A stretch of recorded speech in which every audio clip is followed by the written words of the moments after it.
I was in 6th grade, going into 6th grade. So that means it was 2009, so I was 11 years old. And I'm 22 now, so I've been playing trumpet for about 11 years.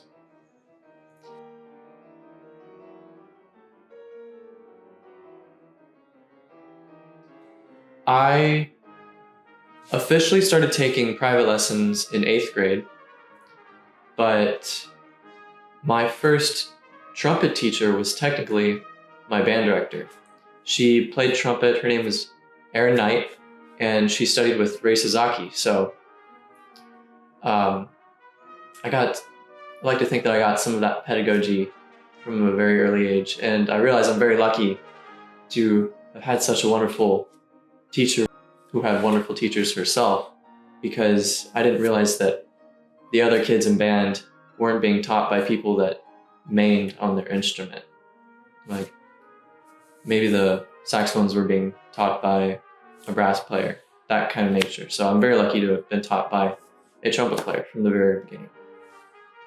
So my first official private lesson teacher was Ron Moulton, and I distinctly remember working on scales with him and failing miserably in just about every lesson.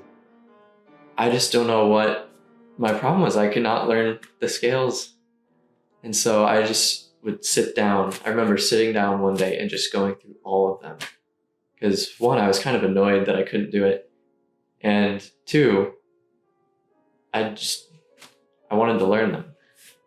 So, Mr. Moulton, you can be proud. I know all of my major and minor scales now.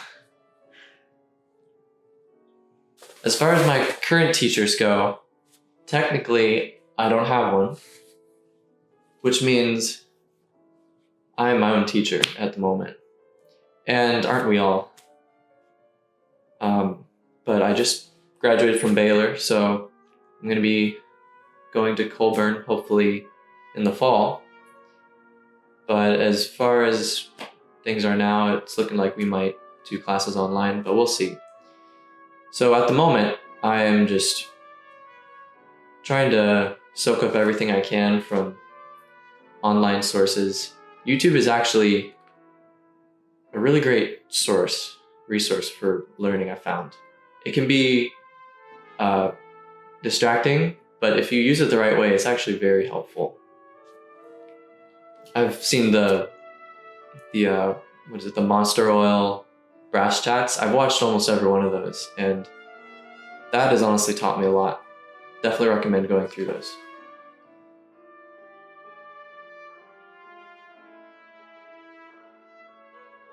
So my practice routine typically changes every now and then, which I think is actually a good thing, and it's a necessary part of a routine, which may seem,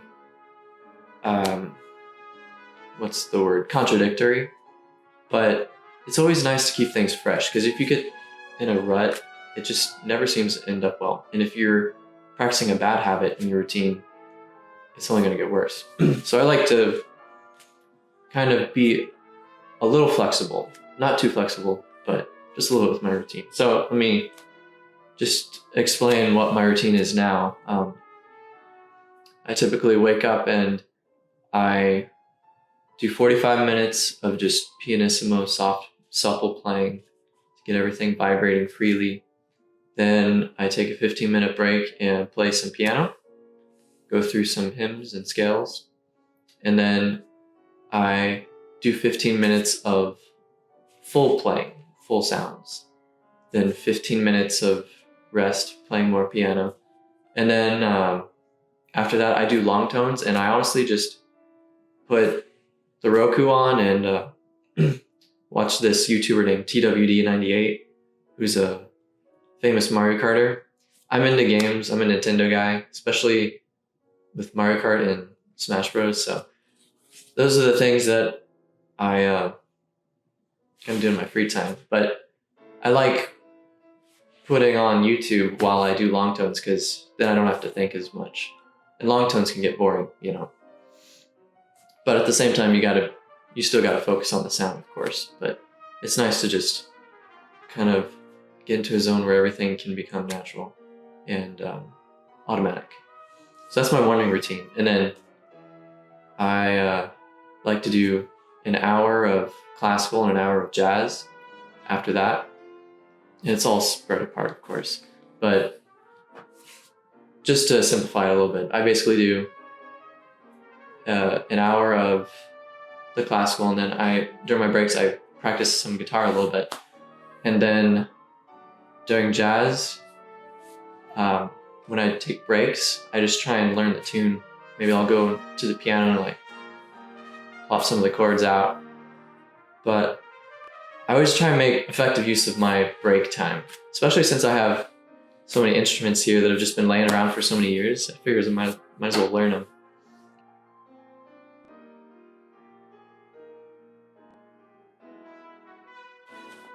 Well, I distinctly remember the 8th grade region orchestra concert.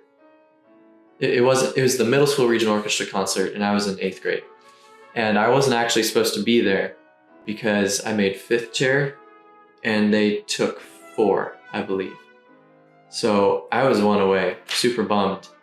But then for whatever reason, the 1st chair trumpeter couldn't make it. So I got bumped up, and that was my first time playing in an orchestra, and I was just in love. Even though looking back on it now, it wasn't the best performance. But I loved it. I loved being with the strings and then being in the brass section, the wooden section, percussion, and having it all come together into just this lush, harmonious conglomeration of sound. I just loved it. So that's kind of the moment when I decided I wanted to do this for a living.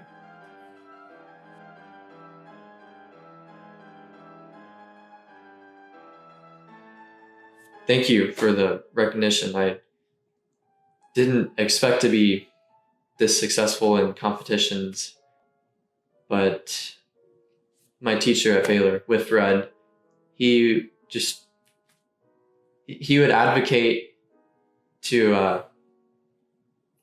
fish big and eventually you'll catch something. So what that meant was, if you just send in recordings to as many places as you can with your best work, you're bound to get something. I mean, maybe you won't, but you probably will.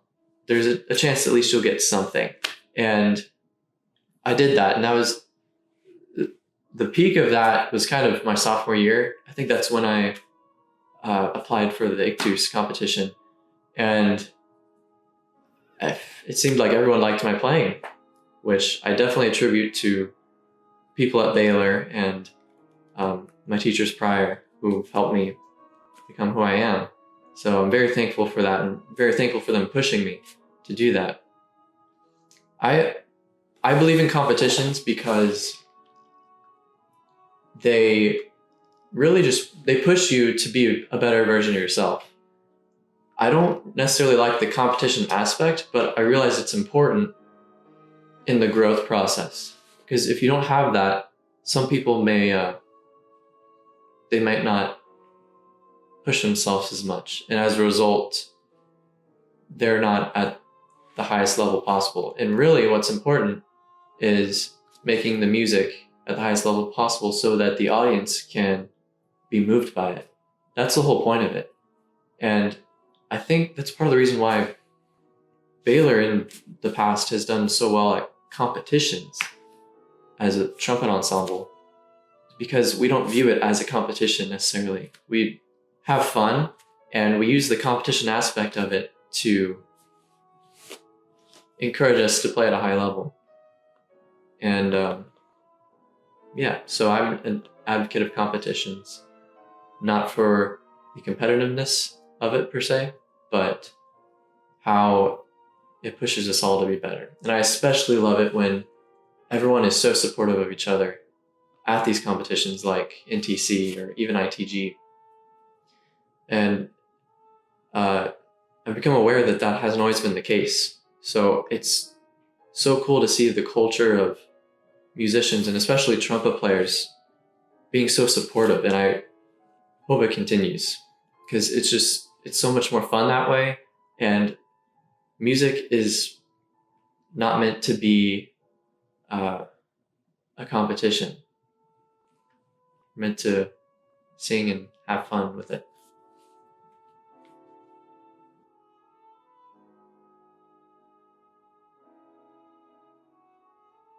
In terms of how to be successful at graduate school auditions and competitions, again, I would just say that it's best, in my opinion, not to view it so much as a competition, but as a way, as an opportunity to put yourself at the highest level possible and to present yourself at the highest level possible. I think that is the most important part of the process. And when you view it like that, you don't worry as much about the results. And like my teacher Whitfred would say, worry leads to harm. So you just don't need to worry about it. The results will be what they are. You can only control them in the practice room. So just do your best in the practice room, and when you get to the stage competition, just express yourself, because music, like I said, we're meant to have fun with it, and we can express ourselves, and we can do so many other things with it. It's not just meant for fun necessarily. You can say something really sad or etc. So the thing that music is not is a competition, in my opinion.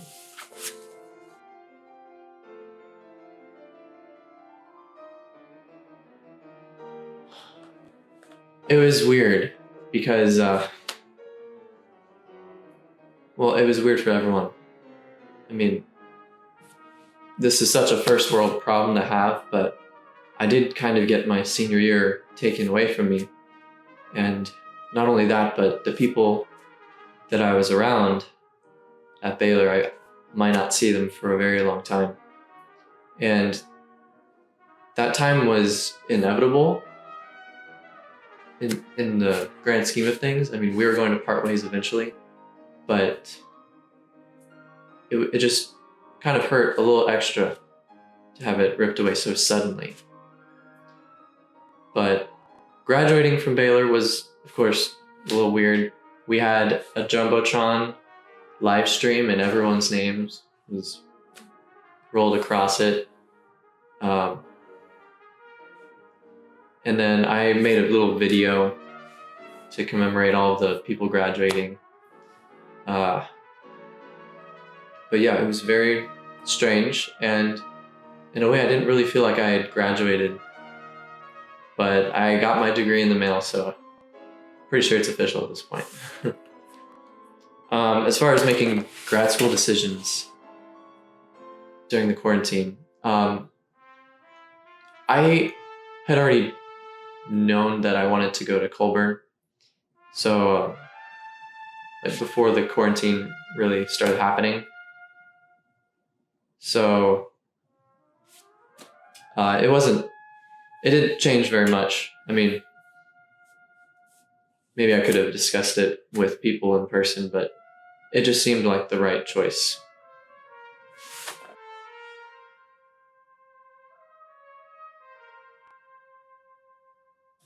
I'm actually in the middle of working on a project with my best friend. His name is Mitch Gilly. He's a composer at Baylor also. And we go way back. We met at church when I was in 8th grade. He was in 7th grade.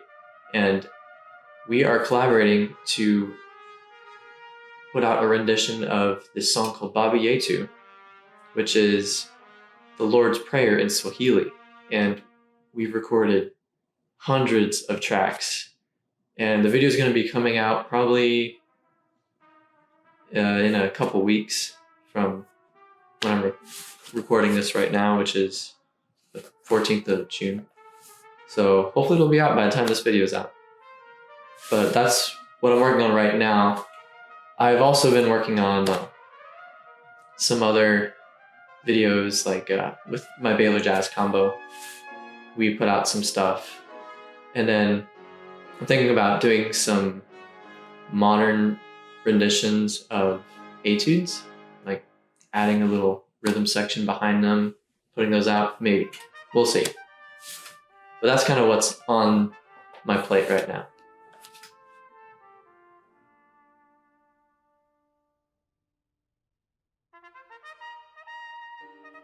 I love video games. I love also being outdoors, which, you know, those two stereotypes don't always go together, but that's who I am. And games in particular that I'm really good at are Mario Kart and Smash Bros. There's a 90% chance I will destroy you in both of those, just because I've had so much experience playing them, and I just love them so much. And it's a good way to just relieve stress. Sometimes if you're playing Mario Kart and you're getting Mario Karted left and right, just completely destroyed, that's kind of stressful. But it's all fun, and it's a nice way to kind of just unwind and relax from playing trumpet.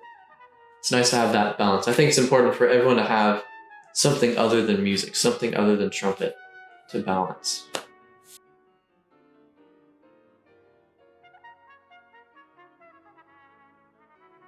Honestly, one of them was probably this past February at the Texas Music Educators Convention in San Antonio, Texas. And I played with the wind ensemble from Baylor and the Baylor Symphony Orchestra. And those concerts were just one of the best I've ever been a part of. And I will never forget playing in either of those.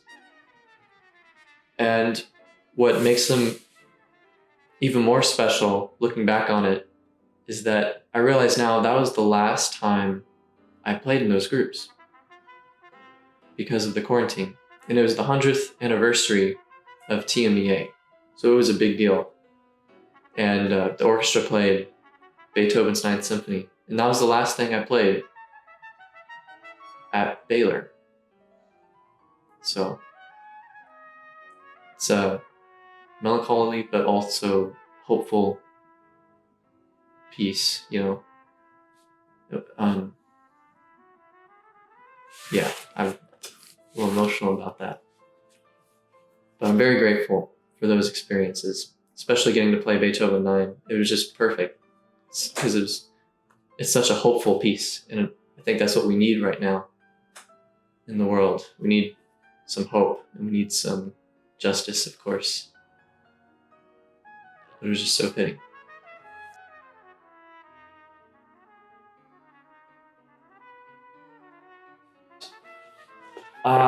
I've always just loved Mahler. I know some people think, you know, he's too romantic or, you know, too tonal, but I love it. I love how simple the melodies are, but how emotional they're infused with, how much emotion they're infused with. And Mahler too, of course. I'm a sucker for Mahler too. I just love it. And then my other favorite composer is definitely David Maslenka. One of the things I really regret about the quarantine is that we were going to play Maslenka's Fourth Symphony with the Baylor Wind Ensemble. That was going to be my last concert. And that was one of the pieces that convinced me to be a music major, in addition to the experience I had in 8th grade with the orchestra. And just to have that opportunity taken away, it was, again, first world problems, I know. But it still hurt, especially because I know that that performance and that piece could have changed someone's life in the audience. Thankfully, it's still being programmed, but I won't be there to play it. But I'm still thankful it's going to be performed either way. And if you haven't heard of that piece, you should definitely check it out. It's one of the best pieces for wind band, in my opinion.